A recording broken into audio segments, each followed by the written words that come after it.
Rachel Reeves, for the first time, as far as the media is concerned, had a lengthy press conference on Tuesday, where she seemed to be laying the groundwork, or managing public expectations for the coming budget, which is due to come out on the 26th of November.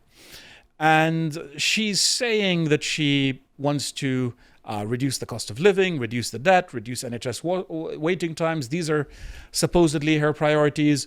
But the messaging from her is very clearly that there are going to be higher taxes. And maybe some reduction in welfare spending. Although Labour did attempt that a few months ago. And the backbenchers absolutely revolted and said they were having none of it. So it was pretty much a failure. Let's see if she tries again. But the messaging from Reeves is very much that it is going to be higher taxes. Andrew Marr here sort of interviews her and tries to discuss this with her. And, the questions are pretty direct. Which taxes are you going to raise? What, and by how much, and so on? And is that what you're saying? But she tried her best to avoid giving any clear and concrete answers because the budget is not due yet. But the expectation is that there's going to be a lot more taxation. Now, this is being driven by the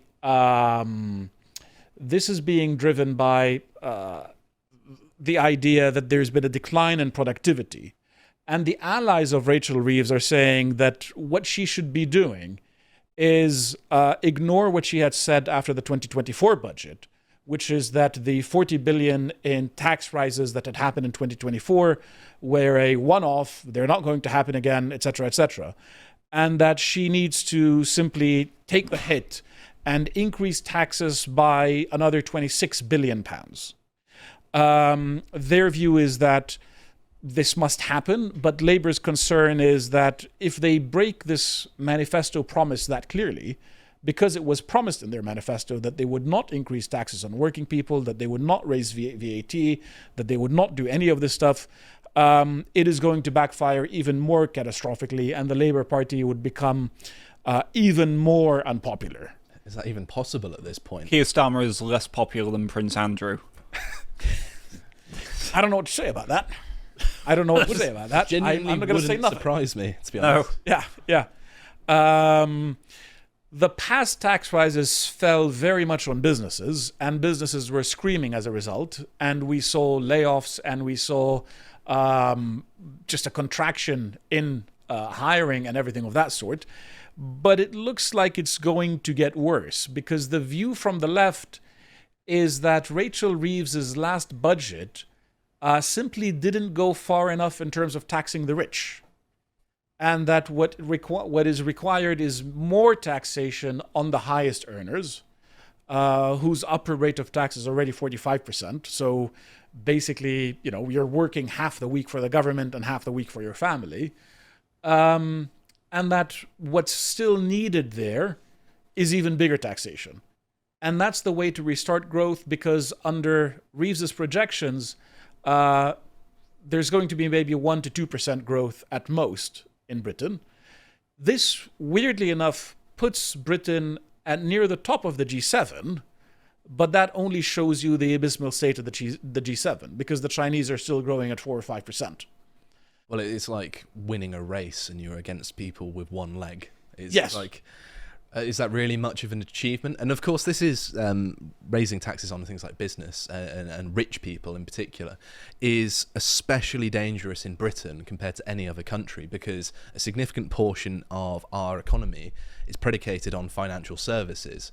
And ideally, you want to keep these people in the country because they spend money, because they've got lots of it. And if you mess with this, one of the main perks of the British economy, which is our financial sector, is impeded. And then what do we have to compete with? We're just a decaying island of former industry that is very expensive to live in, expensive energy, high cost of living, high crime rate. There's no incentive for a business to move here. And so you lose the one asset we actually had. So I would firstly violently agree with you. And secondly, make two additional points. The first one is that the problem with a heavily financialized economy is that it's extremely mobile. You can't impose capital controls in Britain because that would collapse the insurance industry and the banking industry, which are the two pillars of the city. And without the contributions of the city to taxation, it sort of vaporizes. I do, insult London quite a lot, but I do have to admit that it is a net financial contributor to a significant degree to the rest of the country. Absolutely. Absolutely. It's a massive contributor. And so given that the financial economy is very mobile, these are people who can easily move to Dubai or Singapore or New York or Milan and so on. We've already seen the biggest exodus of millionaires and billionaires, second only to China. So this is a bad state to be in to begin with. But then there's something called the Laffer curve, which is something that's been known for many, many decades now. And it explains that there is a point after which if you raise more taxes, revenue declines. Because you're taxing people too much to the extent that they either leave or stop working or are otherwise disincentivized. And therefore you do not extract any more revenue with more taxation. There's a limit on how much taxation you can impose. It's one of the most robust, demonstrable economic effects as well. There are so many examples of this. Yes. And Rachel from accounts has never seen this curve. She's not even from accounts, she's from IT support. Yeah, apparently. And there is a discussion over the precise shape of the Laffer curve and how does it lean and to what extent does it lean. But the point that is clearly expressed is that there is a threshold beyond which raising taxes more has a negative impact on revenues. But if you are only committed to a tax and spend policy as opposed to a reduction in spending and a reduction in taxation, you simply can't acknowledge this. And you therefore end up in this doom loop of more and more taxation, less revenue, more taxation, less revenue, until you break the system completely. And there's an additional point here as well that I've been screaming from the rooftops my entire career with reckless abandon, that the more money you have, the easier it is to grow money. People understand this from a personal, individual perspective. Yes. That the more money you have, the easier it is to make more money Yes. at a higher rate. But when it comes to a country, all of a sudden this principle disappears. But it's not true. It's a mathematical, provable truth that the more of something you have, the quicker it can grow, right? This is the parable of the talents. This is expressed perfectly in the New Testament in the parable of the talents. Mm-hmm. And it's a well-known fact, and it's not debatable, I think.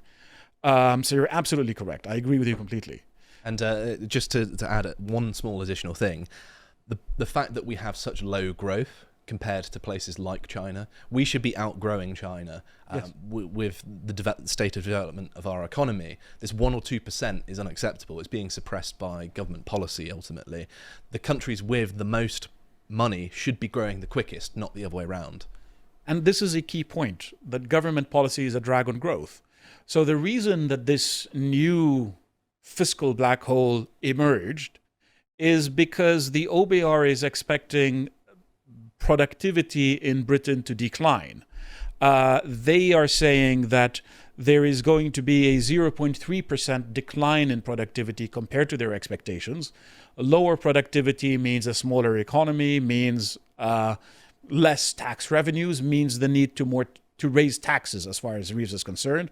Although the counterintuitive and correct conclusion is that what's required is a reduction in taxes.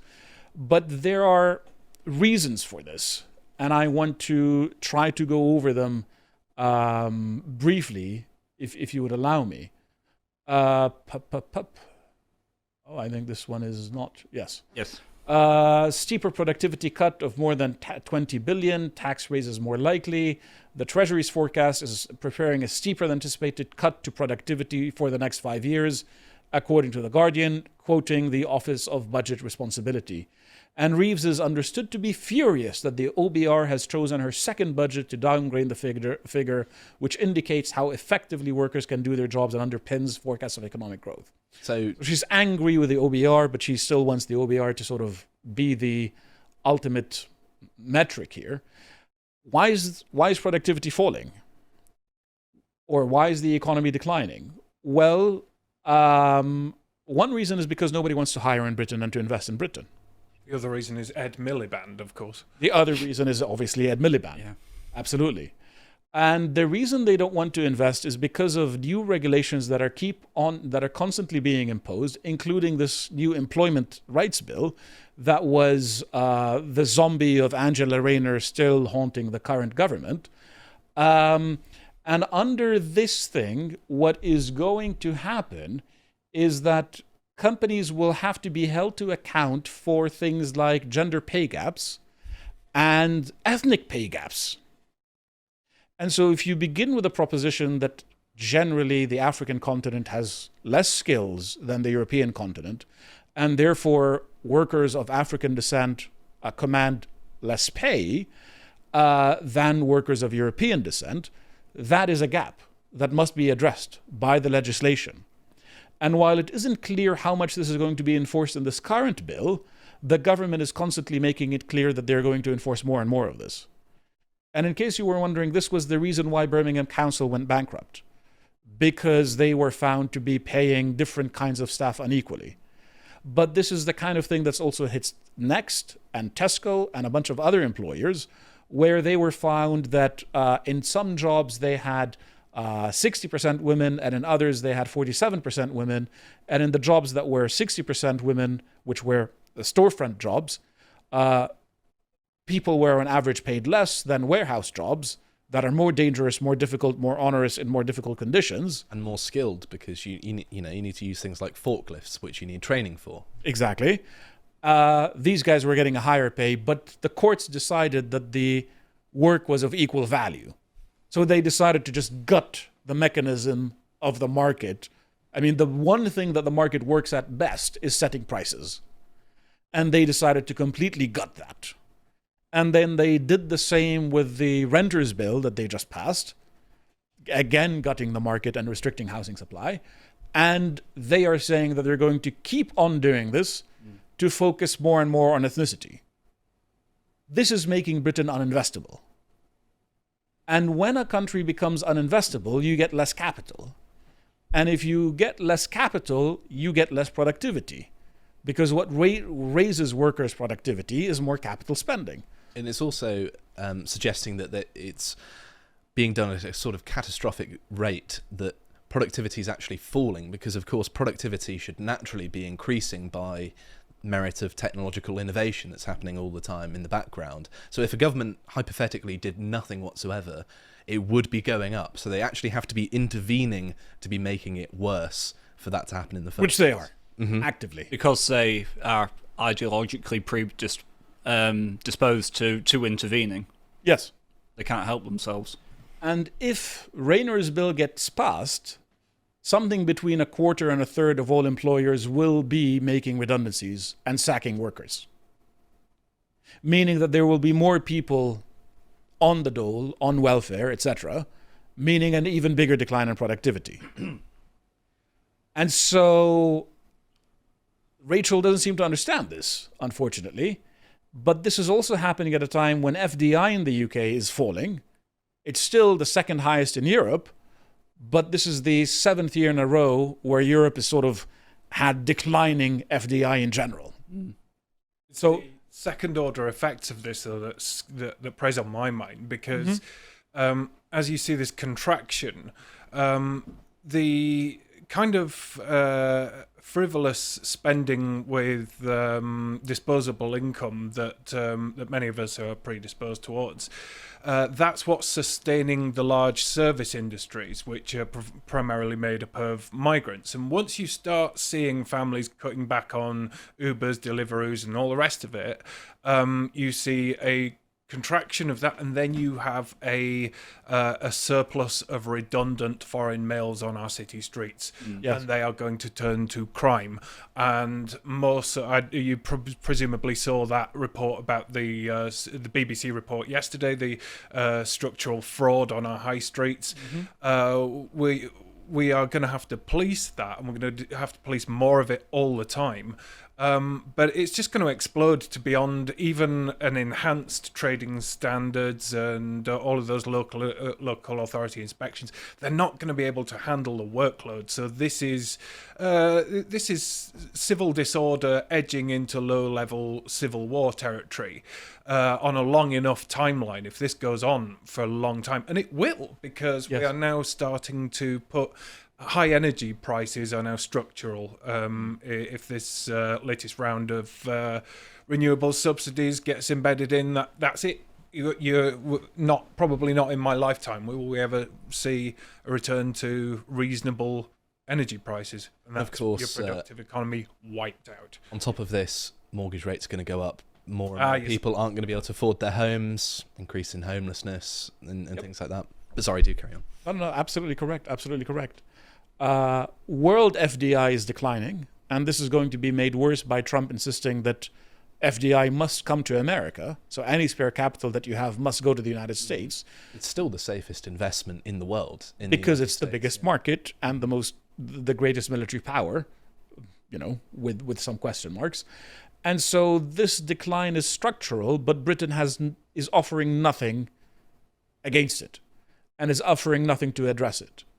And FDI keeps on going down to Britain. In fact, there's a difference in perception in each side of the Atlantic that, or at least it seems to be, that the Americans clearly understand that you need to compete with Europe economically, which is actually fine. We're political and military allies, but you economically compete with one another in sort of a friendly sense. And whereas Britain in particular seems to just forget that, yes, we've got to compete with the US as an economy. Mm-hmm. So what they're doing is important to inform our policy. We don't, we might live on an island, but we don't actually live in economic isolation. Mm-hmm. And so it's important to pay attention to what's going on around you, capitalize on things in Europe. Like the Irish were able to create a tax haven and become very wealthy out of it. Mm-hmm. Why didn't we do that? Why did we allow Ireland, which is a much smaller country, and obviously I want you to do well and have nothing but best wishes for you, but we missed that opportunity. Because we're not paying attention. And to give an idea of how bad things are on the FDI front, it was almost 23 billion in 2022. By 2023, it had gone down to 1.3 billion. And this is before Labour took power. And now with these new regulations, the country is becoming even more uninvestable. The other thing that's keeping productivity down is very obviously immigration. Mm-hmm. If you have labor and capital, they need to work together. You raise the amount of capital, the value that comes from labor increases. If the alternative is to flood the economy with low-skill migration, like healthcare workers, like supermarket checkout staff, like Deliveroo drivers, etc., this is not going to add to productivity in any way. And at the end of the day, the cost to the taxpayer is going to be much higher, because the Danes have actually studied this, and they found that people from Middle East, Africa, Pakistan, Turkey, etc., they cost the treasury more than they contribute. And this isn't changing anytime soon. And so when you bring in low-skilled immigration, there is less incentive to invest in capital, and productivity goes down. So when Rachel says that she's angry with the OBR for this forecast, she should be angry with herself and her cabinet for the policies that they and the Tories have been pursuing. Yeah. A lot of low-skilled immigration, of course, being crime syndicates, and wherever low-skill immigration goes, you find crime with it. But it's all geared towards the family unit funneling money back to their home country. Yes, so it's an outflow of exactly. I saw a speech by Rupert Lowe in Parliament the other day where he said, "Can we have some actual statistics, please, from the government, basically on a breakdown of tax contributions by nationality?" And the spokesman for the government basically replied and said, "Oh, we all pay, we all contribute, we're all, it's like, we're not, are we?" And everyone knows it. Yeah. Not just that. He managed to harangue the government enough to release the figures on a breakdown by ethnic group. And you see that the percentage of whites who are not contributing is maybe 26.7%, which it's an aging economy. It's a problem. It's a big number. But when it comes to Africa and Asia, it's just not comparable. It's 40%. And so when you bring more of the same here, you must expect the same result. Things aren't going to magically change. You'll get a genius like David Lammy every once in a while who must be in cabinet because he's so brilliant. But aside from the high-paid earners like Mr. Lammy, you're not going to get very much. And so there is this unrealism when it comes to immigration and productivity, and then Rachel gets angry with the OBR. And it's just not based on anything thoughtful or intelligent. These people are genuinely dumb. Their ideology rejects any kind of acceptance of how the world works. And even somebody like Larry Fink has acknowledged that countries with more xenophobic immigration policies are going to have a higher standard of living. This is Larry Fink of BlackRock. This is the WEF guy. This is as establishment as it gets. And that's what he's saying. Who do you think is smarter, Rachel Reeves or Larry Fink? It's the worst time in human history to bring in mass immigration. Not that there's ever a good time, but things are becoming more automated. There's less and less need for a large workforce than ever. Presumably, things should be getting more efficient. At least that's the historic trajectory. And so where's the need to grow your population, basically? Yep. Especially from abroad, from savage countries that will cause so many problems.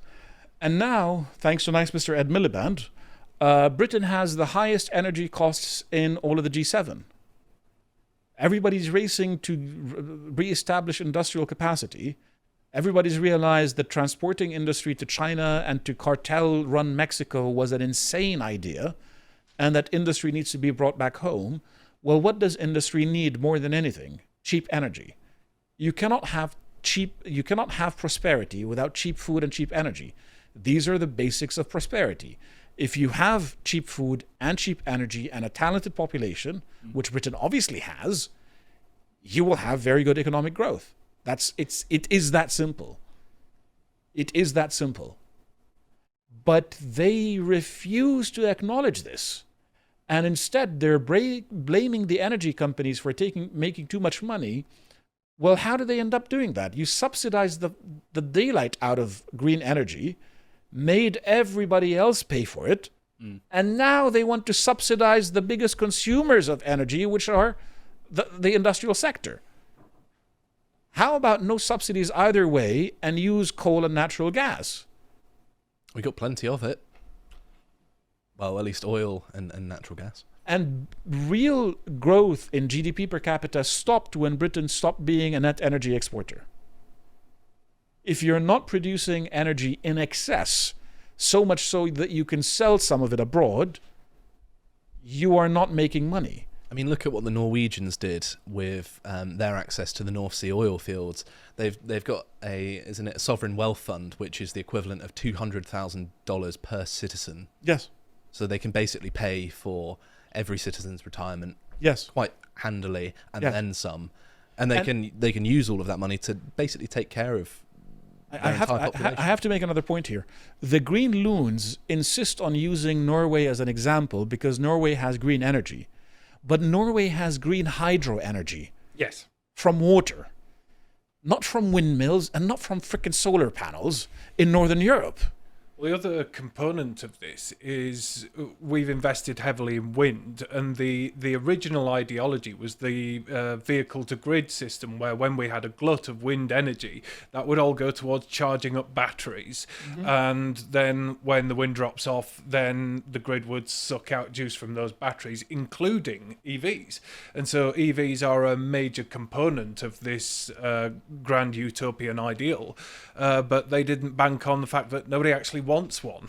And so this is something else that it's a compelled economy. They've got a utopian ideal of how things are supposed to work. And in order for anything to actually work, it would require these people reevaluate all of their basic assumptions about how things actually work in the real world. And they're never going to do that. These are utopian idealists, and they just live in a fantasy world of their own. And it doesn't matter what the signals are telling them. They are surrounded by lobbyists from the green industries, from all the wind producers telling them, oh no, wind is 9 times cheaper. And of course, we know it isn't. There's the system costs to take into account. Please don't get angry.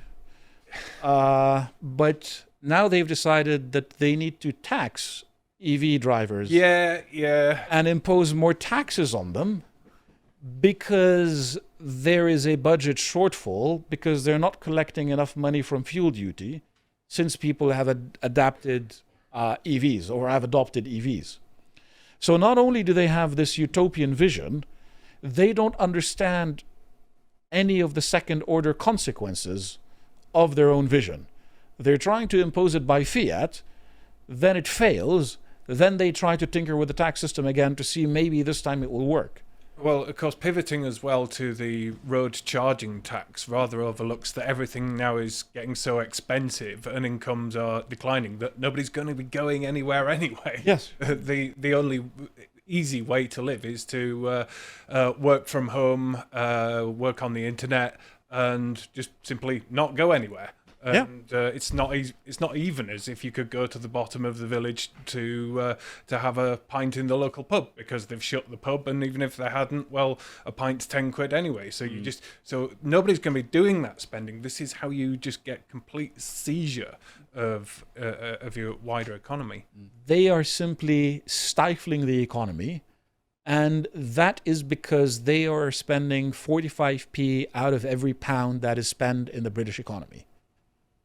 Basically, they're stupid and they hate us. And spending it on nonsense. And spending it on absolute nonsense. Yeah. They're not getting results for the spending that they have because they are incompetent and they are stupid and they hate their own people.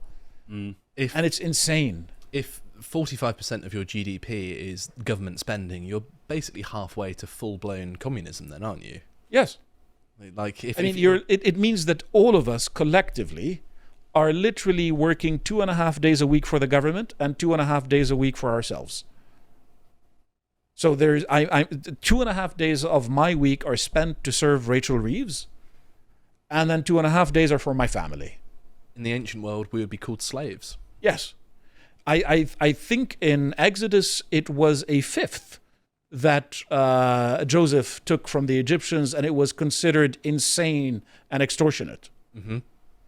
If I remember correctly.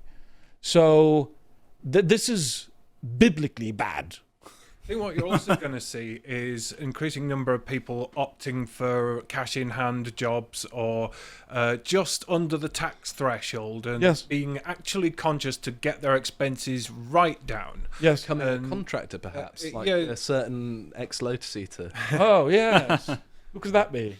So basically people are just opting out of paying tax, and then when you've got Rachel Reeves saying, oh, we must all do our bit, and it's like, well, F you, lady. Exactly. Exactly. What is this shared endeavour I'm supposedly contributing towards? I'm not on this particular bus.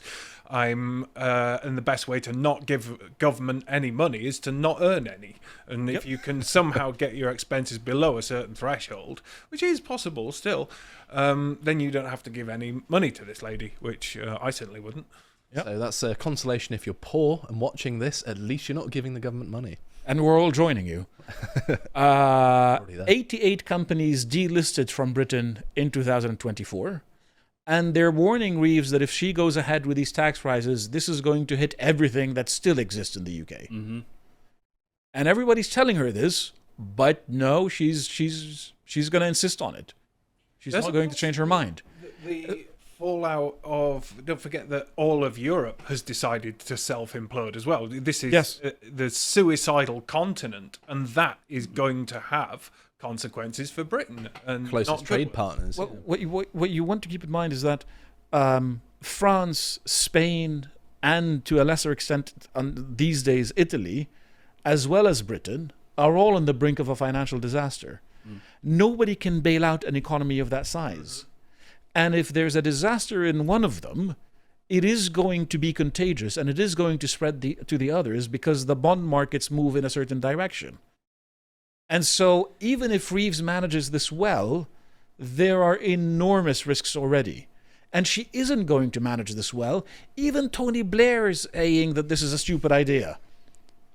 The OG socialist is saying that this is a bad idea. But they keep on doing it. She thinks she can defy the Dark Lord, does she? I genuinely believe that Tony Blair probably could navigate this a little bit better, to be honest. Yeah.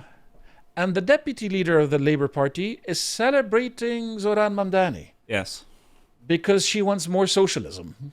I'm sure she does. You know, for just one day in my life, it would be great to live on a continent that wasn't suicidal. Just one day. Yeah. You can move to Antarctica if you want. Penguins would be less stabby than some of the company around here. The good news is, and I want to try to end with some good news, Oh, thanks, Firas. is that if this does go tits up, there's no way that Keir Starmer can escape the blame. He can't do what other prime ministers have done and simply sack the Chancellor, because he pretty much took control of economic policy and seized a bunch of people who were working in Treasury and put them in number 10.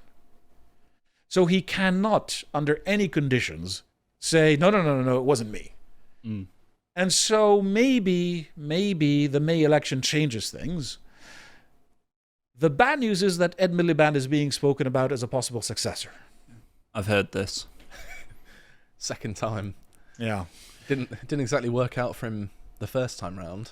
Maybe he can beat Liz Truss. Let's see. If you would like to watch the full uncut version that is also uncensored, head on over to lotuseaters.com to find out more.